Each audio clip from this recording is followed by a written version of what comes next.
Hey kids, what time is it? Adventure time! And where are we going? Payson Canyon. Payson Canyon. That's right. And we're gonna go see some beautiful fall colors, huh? Yeah. Are you excited? Yeah. Yeah. And James, are you ready to go? Yeah. We're gonna be driving for just over an hour and we'll be driving for 41 miles. Are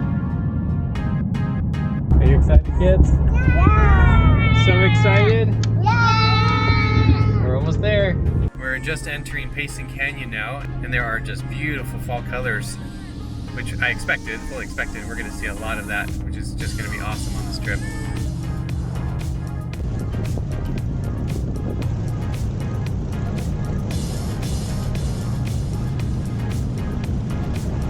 We are approaching the parking lot staging area. We're getting here at 5:17. We're gonna pull in here and drop off the trailer so that we can scout out a boondocking location. Initially, we're gonna be pulling into down this road and seeing if this road works for us, and we might camp here or we might go somewhere else. It doesn't look like anybody's here, so there's definitely no horse riding or dirt bike riding happening at the moment. But if you remember when I came here on my Payson ride, I'll put a card above to the video. This is the staging area that we stayed at that time, and it was a lot more crowded that weekend.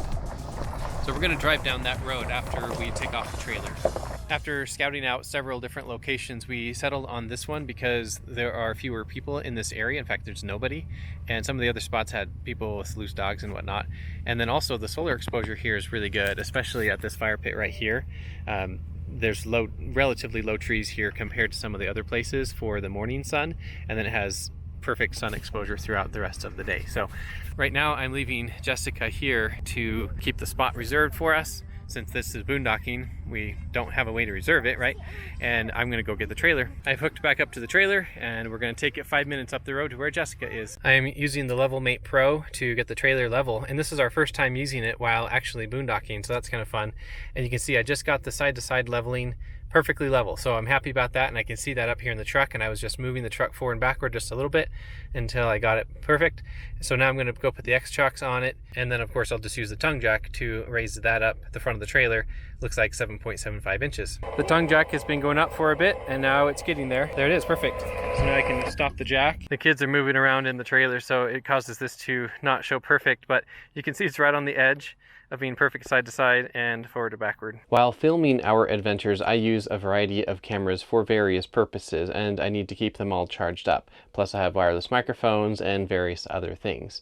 And so to help with that, Intoval sent me their 8-port charging station. This is 140 watts, and each of the ports is dedicated to the amount of wattage that it is rated for. I have had a power station similar to this one for a couple of years that I've been using regularly, and it works fantastically well. You can see here the first 2 ports are USB-C, and they support 65 watts, and then the next 2 support 20 watts each.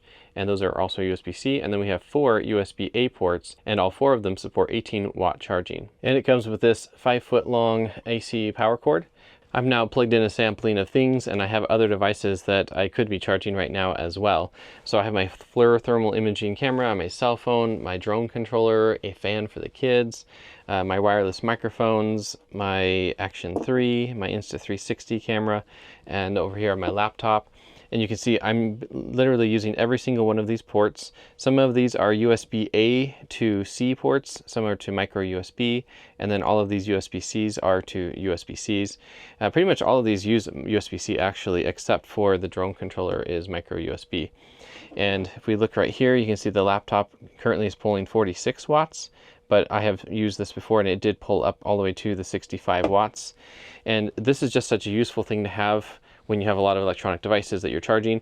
Just have one power supply, plug it into the AC port, and then you can just power a whole bunch of things. And as you can see, I've got relatively short cables that I use for this because otherwise it becomes unwieldy with lots and lots of long cords, although this one's coiled up.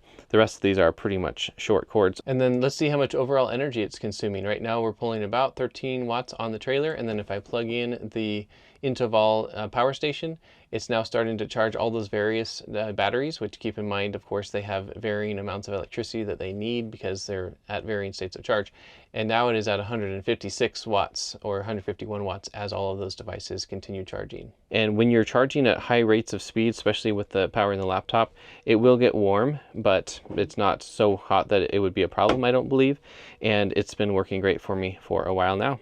I'll put a link in the description below and also a discount code to it where you can get 6% off. Jessica's cooking some tomato soup here in the microwave, or I guess warming it up. And then we are cooking on this griddle, which is the first time we've brought this griddle, and we're doing some grilled cheese sandwiches here.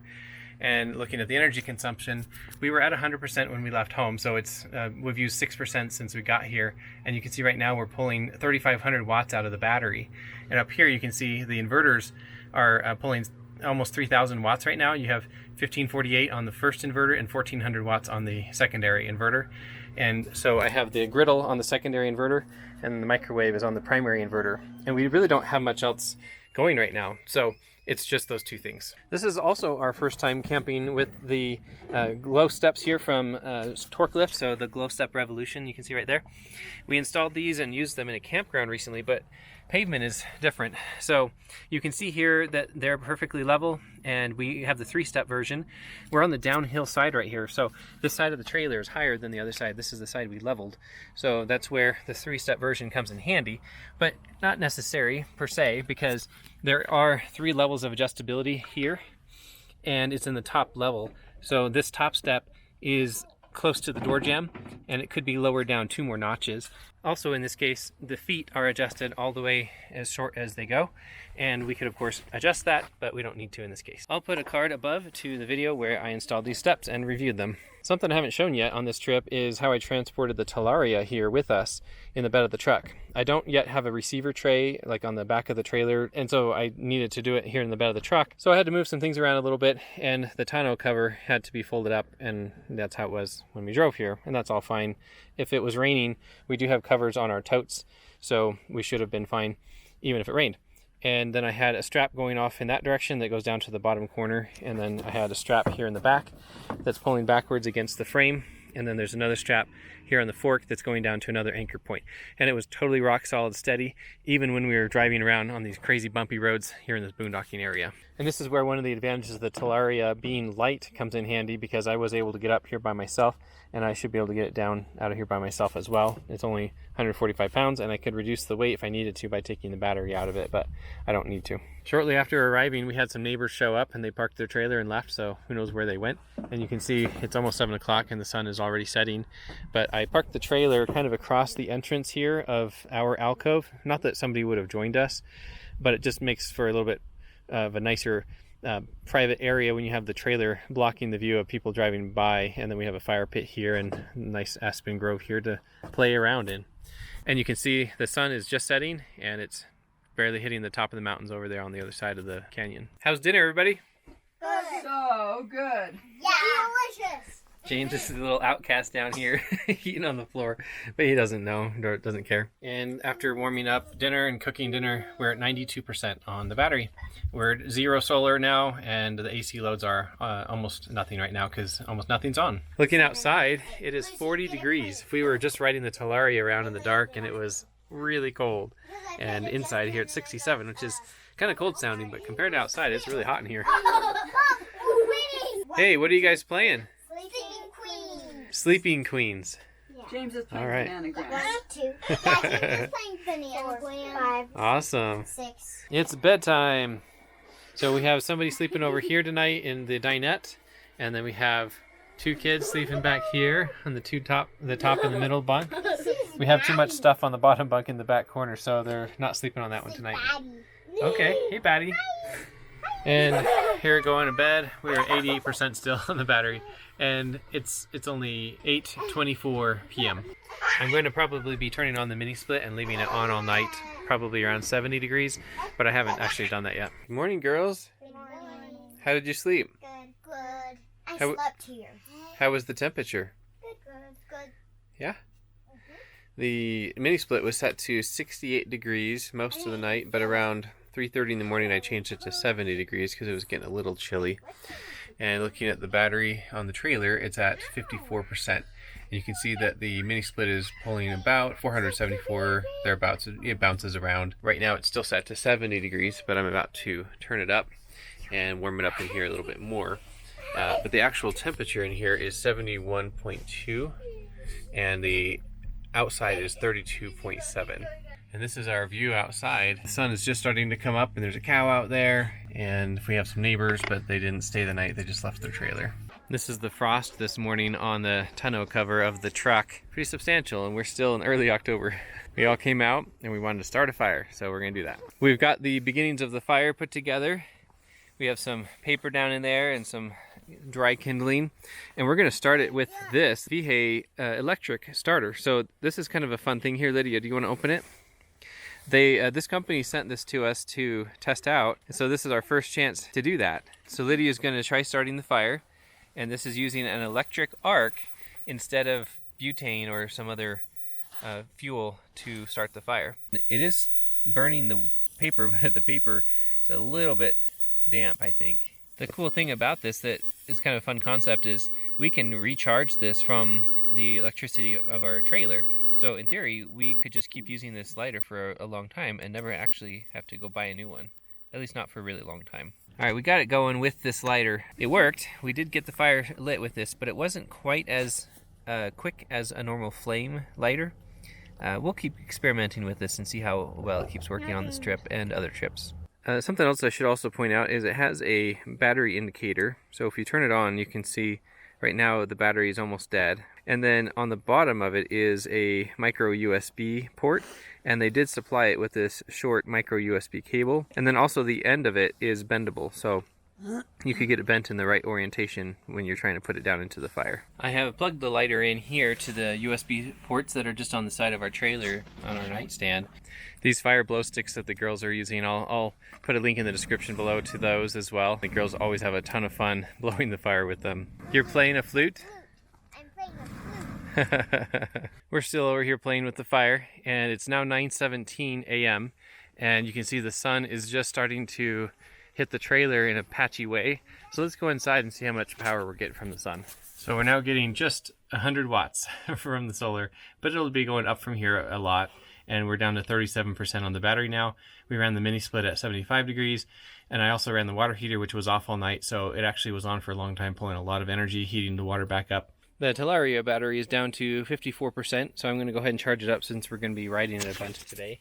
So right here on the side of the trailer are two receptacles, and these go to the primary inverter. So I'm going to go ahead and plug this in, and the cooling fan is going to turn on the charger. Yep, just did. And then up here we can see that it's starting to charge now. So now let's go inside and see how much that's pulling from the trailer. And now you can see that the power being pulled from the trailer is 1400, but the mini split has increased, and you can see on L2 that it's at 316 watts. So if you subtract that from the 1087, the Talaria is pulling around 735 watts or so. It rained here just a couple of days ago, and the ground is still pretty wet, so the Glowsteps from Torklift are getting muddy. And then I remembered we have this brush, so I put this brush on, and the kids have been using it, and it's definitely helpful to have, but we already got some mud in there, but it's helping to reduce it for sure. And mostly I'm just having them take their shoes off right now too, or just stay outside and keep having fun. It is now 10 o'clock, so the sun is hitting us more directly. There are still some shades coming from the trees there though. And if we look at the trailer, we're down to 29%. I've turned off the mini split recently, but the Talaria is still charging.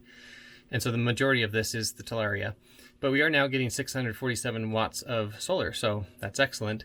So we're only barely depleting the battery right now, and it's basically going to start charging here in just the next few minutes.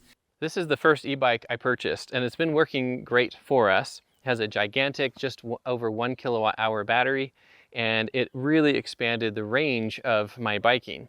But the main limitation with it is that I want to be able to take my family with me in some situations. When I'm not doing extreme mountain biking or something, I want to be able to take them on trails and whatnot. And when they are on their own bicycles, they couldn't keep up with me, either speed-wise or distance. Obviously, I could slow down, but then we couldn't go as far, and then the kids still got exhausted pretty quickly.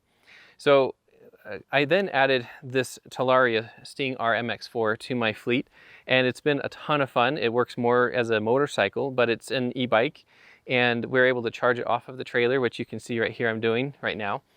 And I am able to give the kids rides where they sit right here on the front of the seat, and this is a ton of fun as well. Now with this combined with this bike over here, if Jessica and I are each riding one of these bikes, we're now both getting the assist from electric motors, and we're able to take one of the kids. But we have 4 kids. So I decided to purchase these, which are from Greenger, and these are the Saddleback eBikes. So you can see that this is the Greenger brand right here, and this is their 16-inch version. So the tires are 16-inch, and all 3 of these are identical to each other. And so I thought we'd do an unboxing right now. We'll reveal these to the girls, and we'll have fun riding around. As you can see right now, we're camping. So this area is just a beautiful, perfect area to ride around on bikes. And there are bike trails immediately adjacent to us. In fact, if you look in this direction where those vehicles are, that's a trailhead. You can see a bunch of people parked there, and they're riding trails up there. So once we get these bikes assembled, we're then gonna go take them on some trails and try them out. Girls, you can come out. We have a surprise for you. Do you know what these are? No. What does that picture look like on the side of it? A bike? Yeah. These are e-bikes. These are electric bikes for each of you. And these don't have any pedals. They just have a little platform there you put your feet on, so it's like a little motorcycle for kids. So as you can see, this box is the whole bike, right? So we're gonna take these out right now and assemble them, and we'll see how big they are. Now Lucy, she's 9 years old, and so I'm not 100% sure how long she'll be able to fit these, and so we're gonna find that out right now. And then the rest of you, I'm sure will fit just fine. And then as you get older, we'll potentially have to get other bikes eventually, but we thought we'd start with these and we'll try them out. Okay, you excited? Excited to have your own little motorcycles? Yeah. Lucy, why don't you start? You're the oldest. So Lucy's opening up her box first. So Lydia is opening up her bike. Now Clara is opening up her bike.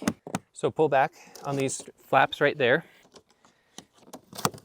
Okay, now everybody lift up your lid. There's the bikes. So this is what the bikes look like as they come packaged. You got the seat and it's attached. I'm just gonna pull this out. So I'm gonna lift this up and then Lucy pull down the box, okay? Oh, I guess you don't need to. We have a charger here that came with it.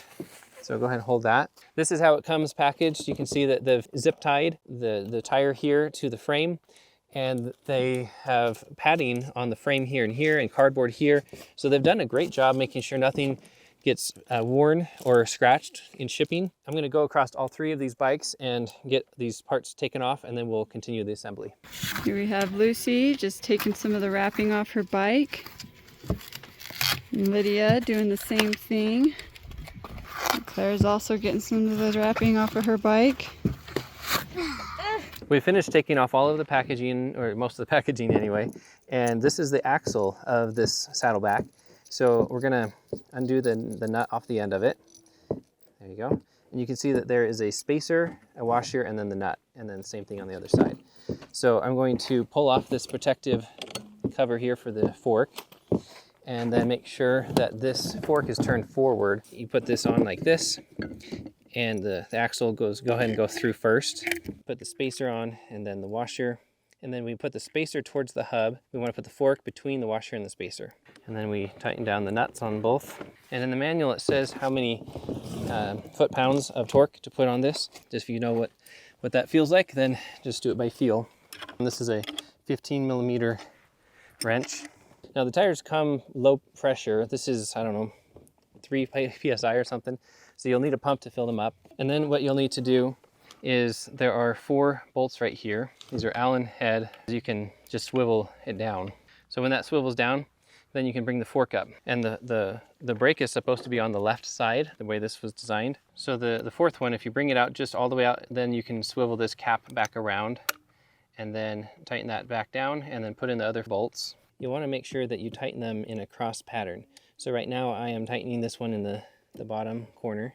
And when I get a little bit of torque on it, then I come to the one across from it up here. And so once you get these front bolts up here tightened down a little bit, but not completely tight, you want to make sure that the handlebar is centered side to side, which there are some grooves up here you can see to make sure it's centered. And then also over here, you have these switches. These are the speed selectors. and you want to make sure the face of this is vertical. And then this power indicator, which shows how much of a charge is in the battery, will be pointing up at the face of the child. I finished assembling this one. I went ahead and plugged it in because the battery looked like it was a little on the low side. And I plugged it in here to my kilowatt meter, and you can see it's pulling 54 watts while it's charging. So we'll be able to have all three of them charging at the same time and only be pulling about 150 watts. And that's nothing for our trailer, but just to give you an idea of how much energy this will consume.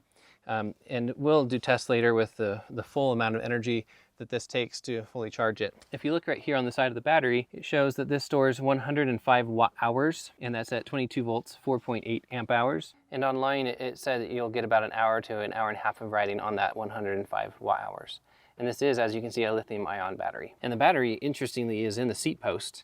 And this right here is the charging cord, and that's what's coming down to this power brick right here that came with the bike.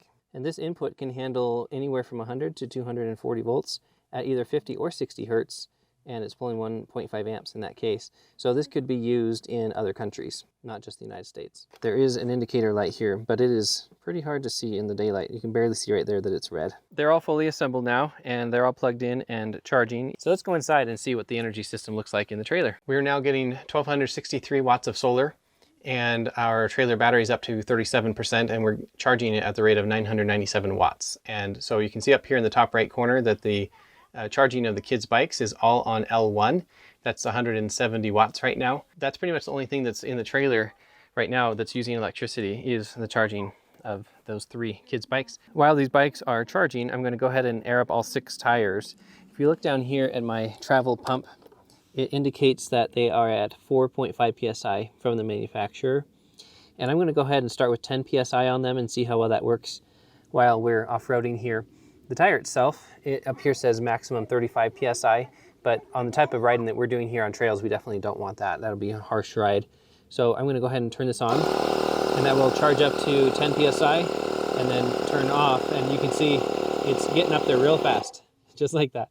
And so if I come up here and I can squeeze the tire, and it's still soft for them, but as light as they are, there's no way they're getting a pinch flat with that much pressure in there.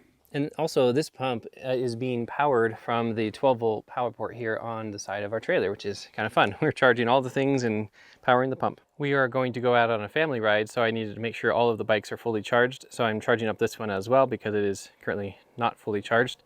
And so I wanted to show right here that I'm charging it off of this side of the trailer because the other side, all the outlets are full of all the other bikes charging. So I have this adapter right here. This is 4 standard household outlets that are plugged into a NEMA 1450 there, which is obviously way overpowered for what I'm doing, but this is just a way to adapt it down. And then this charger is what charges this mountain bike, and you can see right now it's currently at 58%. So this will be charging for a little while, just like the other ones are, and then we'll all be able to go on a fun ride together. And we're gonna go up here, there's a trailhead, and we're gonna hit that and go check it out, see what the views are up there. You excited, Lydia? Yeah. Yeah. All right. That e-bike outside that's charging, the e-mountain bike, is on L2, which you can see right here is 267 watts. The mini split is off right now, so that mountain bike is the only thing using that inverter, so that's how much it's consuming while it charges the battery. As a status update on the solar, we're at 1255 watts of solar, we're at 39% on the battery, and it's being withdrawn right now because the water heater just cycled on, and right now it's almost noon. We are getting lunch ready here, and we wanted to show off this knife that was sent to us to evaluate. So this, you can see, is from Physcali, and it's a chef's knife. So go ahead and open that, Jess. This is the actual knife right here, and it's very, very sharp. We've actually been using it now for a month or 2 already, and it works really well. They shipped it in this really nice case here that has a soft felt lining. It has a foam insert here to keep it from moving around, and then it also came with a microfiber cloth for cleaning it. And then in the manual here, they actually sell a whole bunch of other knives, and you can see the lineup of the different knives that they have. So there's a lot of selection there available. And the instructions here have methods of holding the knife, as well as care and maintenance of it. And it does say right here that this knife is made of Damascus steel. So Jessica's using it to cut an apple right now as an example, and not that apples are particularly difficult to slice, but this knife is particularly sharp and it works really well. We've been using this now already for a couple of months, and it has been keeping its edge really well. Wouldn't you say, Jess? Yes. Yeah, it's still very sharp. We don't wash it in the dishwasher because that does tend to cause knives to get less sharp over time. So we're hand washing this one, and it's been working really well for us. And I will include a link in the description below this video of this knife if you're interested in going and picking it up. How was lunch, girls? You ready to go on our first ride? Uh-huh. Yeah? Not right this second. She's so excited. We do. No. Ow. I purchased these kid handlebars for my Talaria to help the kids hold on while we're riding together. I'll get these installed, then show you what they look like, and I'll include a link in the video description below to these handlebars. I have finished installing the handlebars, and James loves them already. We're not even driving yet. You can see they clamped down just fine right here on either side of the main clamp, and they come out a few inches, and then they come with the grips, and we got them positioned so they're going basically straight back towards him so that he doesn't have to reach as far forward, and he's got his own grip, and then it just follows along with the normal handlebars. So we're going to go test this out on a ride and see how well it works. We're done with the charging of these saddlebacks, and so we're going to go test them out for the first time. Are you girls ready? Yeah. Are you excited? Yeah. All right, I'm going to give you a couple of pointers and guidelines, all right? Okay. There is a speed switch on the left side. Here. Yes, 1, 2, and 3.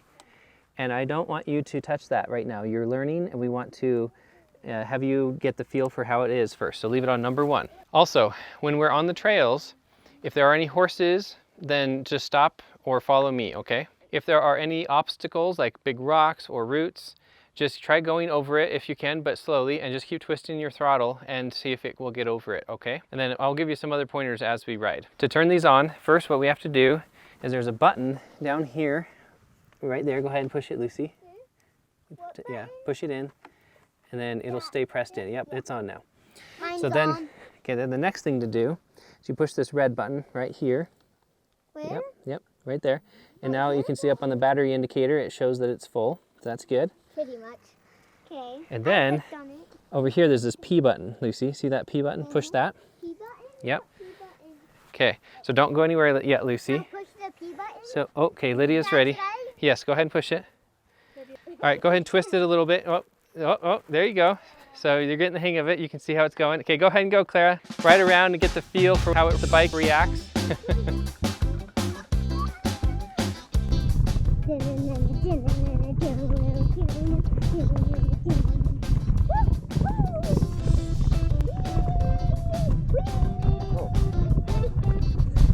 I love it! Whee! This is so fun! Whoa!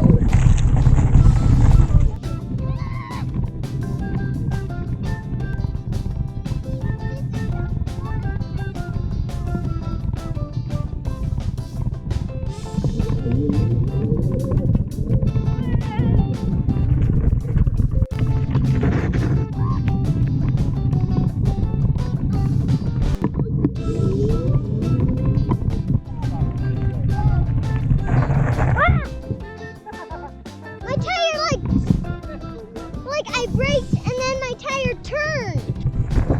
Wow! It happened again. Yeah, it happened again. I pressed it too hard. Oh, and it locked up? Yeah, and then Okay, well, at least we turned. know you know how to do it. Wanna race?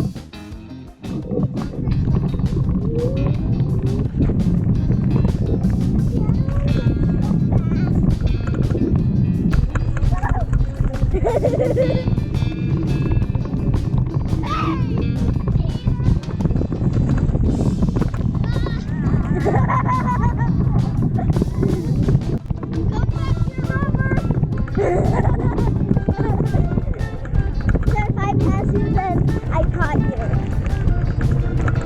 I got you. I love it. What do you think, Lydia? I love it. Bye-bye. All right, I'm gonna get on my bike and follow you, and Jessica is on the Talaria with James over there. Whoa. In our next video, the girls get a trial by fire ride on their new Greenger Saddleback e-bikes, riding on trails in the area that at multiple parts may have been too advanced for their noob skill level. but we all had a lot of fun riding through the beautiful fall colors in the mountains.